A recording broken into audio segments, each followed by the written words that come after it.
बुंदेलखंड गांव में हरिया नाई का काम किया करता था। पूरे गांव में बस वही एक नाई था। इस वजह से हमेशा इतरा कर रहता था। पूरा गांव चाहे कोई भी फंक्शन हो या किसी की शादी हो या किसी का मुंडन हो, सब हरिया को ही बुलाकर अपना बाल कटवाते थे। लोग अपने अपने बाल चाव से हरिया से कटवाते। जिनके पास पैसे होते वो उसे पैसे दे दिया करते और जिनके पास अनाज होते थे वो उन्हें अनाज दे दिया करते थे। अम्मी, वो देखो हरिया चाचा अपनी साइकिल से आ रहे हैं। हाँ हाँ, तू भी अपने बाल कटवा ले। आज दिखाई दे रहा है, न जाने फिर कब इस गांव में आएगा। अरे क्यों चिल्ला रही हो बच्चे पर? मैं हर इतवार तो आता ही हूँ ना। हर इतवार आते हो तो मेरे बच्चे के बाल इतने बड़े कैसे हो जाते हैं? इस बार इसका पूरा मुंडन ही कर देना। नहीं अम्मी, मुझे फौजी कट कटवाना है, वरना मैं बाल नहीं कटवाऊंगा। हरिया उस महिला से बातें कर ही रहा होता है कि वहाँ महिला का पति राधे श्याम आ जाता है। अरे हरिया भाई, मुझे पहचाना? राधे श्याम। अरे जय सिया राम। अरे मेरा नाम राधे श्याम है हरिया। ओह अच्छा अच्छा। अरे मेरी एक शंका है भाई। अरे तो जाओ जाकर बजाओ, यहाँ मेरे पास क्यों खड़े हो? अरे बात ये है कि तुमसे बात करना ही बेकार है। मैं तो ये कहने आया था कि गांव में बीमारी की वजह से सबके बाल झड़ रहे हैं यार। अच्छे खासे मुस्टंडे टकले हो रहे हैं और तुम हो कि यहाँ तुम्हें मजाक सूझ रहा। अरे क्या बकवास है ये सब। अरे जाओ जाकर गांव की हालत देखो। जैसे ही हरिया गांव के चौराहे पर गया, उसे लड़के, बच्चे और कुछ बच्चियां रोते हुए नजर आईं। अरे मेरी शादी होने वाली थी और मैं गंजा हो गया। हे भगवान, ये सब मेरे साथ क्यों किया? अरे ये कैसी विपदान पड़ी है भगवान, हमारे गांव में किसी के बाल ही नहीं बच रहे। हरिया देखो तो ये सब क्या हो रहा है।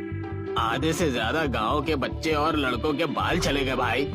कुछ बूढ़े थे, उन्हें देखकर पता ही नहीं चल रहा असली बूढ़े हैं या कंकाल बिठा दिया है गांव में। अरे शुक्र है कि मैं इस गांव का नहीं हूँ, वरना मेरे बचे कुछ बाल भी चले जाते। लेकिन ये सब हो क्यों रहा है?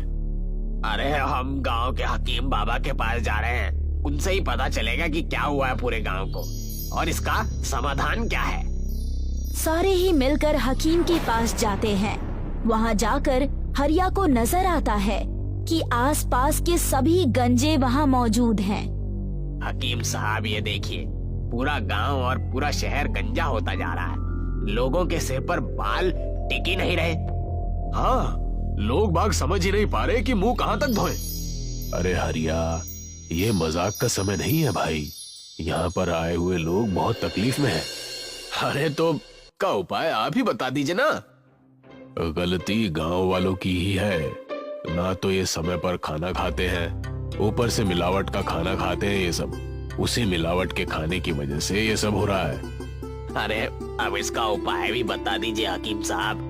कुछ ही दिनों में गांव में कई सारे कार्यक्रम होने वाले हैं। इसका उपाय ये हरिया जानता है।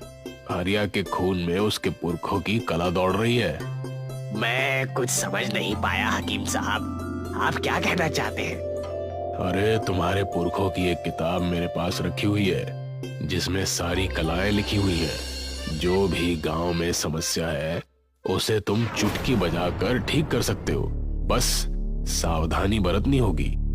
हकीम के इतना कहते ही हरिया हवे में आ गया और सारे गांव वालों को अपने घर और अपनी नाई की दुकान ले गया। हाँ, ये रही वो किताब। इसमें ही तुम्हारे बालों का भविष्य मेरे पास है। हरिया के उस पुश्तैनी किताब में सारी जानकारी लिखी हुई थी। उसने उस किताब की मदद से ऐसी दवाई बनाई जिसे बालों पर लगाते ही सबके बाल घने होने लगते। लेकिन हरिया जानता था अगर उसने दवाई इतनी आसानी से दे दी तो कल कोई भी उसका एहसान नहीं मानेगा। इसलिए उसने एक बड़ी चाल चली और दिन रात एक करके बालों को उगाने की दवाई बना दी। सुनो सुनो सुनो, ये जो दवाई मैंने बनाई है इससे समाज के लिए फायदे तो है ही, लेकिन इससे मेरे फायदे भी होंगे। अरे ज्यादा बातें ना करो और हकीम की बताई हुई दवा दो। अरे ऐसे ही थोड़ी, तुम्हें इसके पैसे देने पड़ेंगे। कैसे पैसे भाई? अरे मैं तुम्हें उल्लू दिखता हूँ क्या? तुम्हें फ्री में दवाई दे दूं?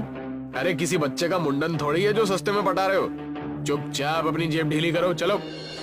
ये तो सरासर अन्याय है।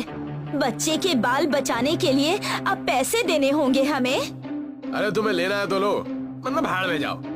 हरिया की बात सुनकर सारे गांव वाले दुखी हो गए। जिनके पास पैसे थे उन्होंने उस दवाई को अपने बालों में लगाकर अपने बालों को बढ़ा लिया।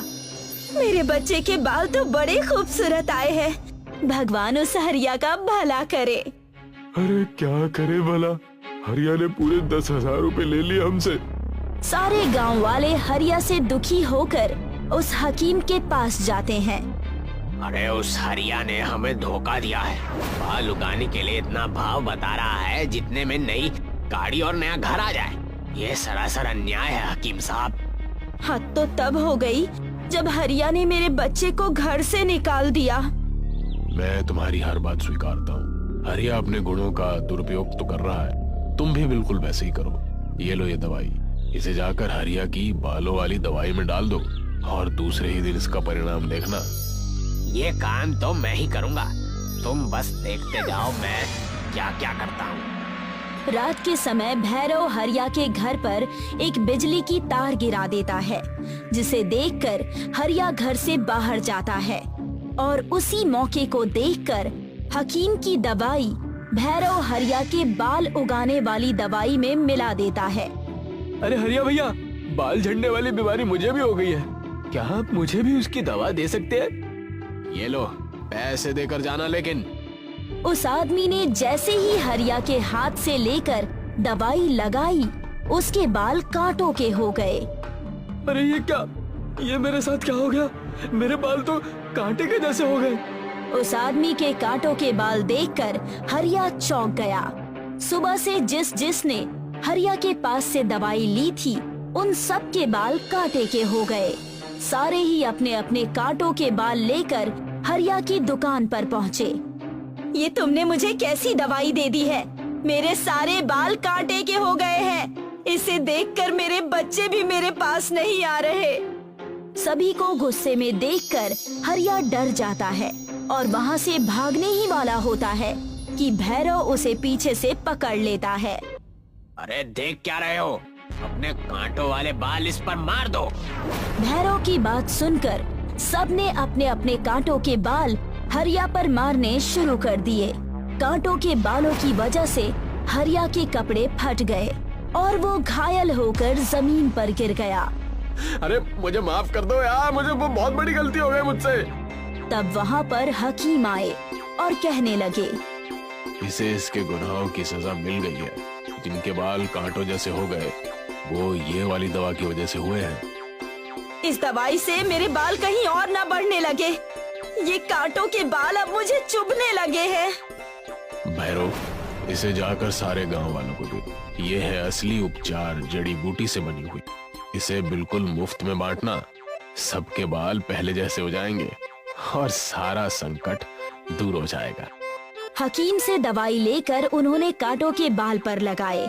देखते ही देखते सबके बाल साधारण हो गए। हरिया के इस चाल की वजह से सारे गांव वालों ने हरिया को गांव से निकाल दिया। अब सारे गांव वाले खुशी खुशी रहने लगे।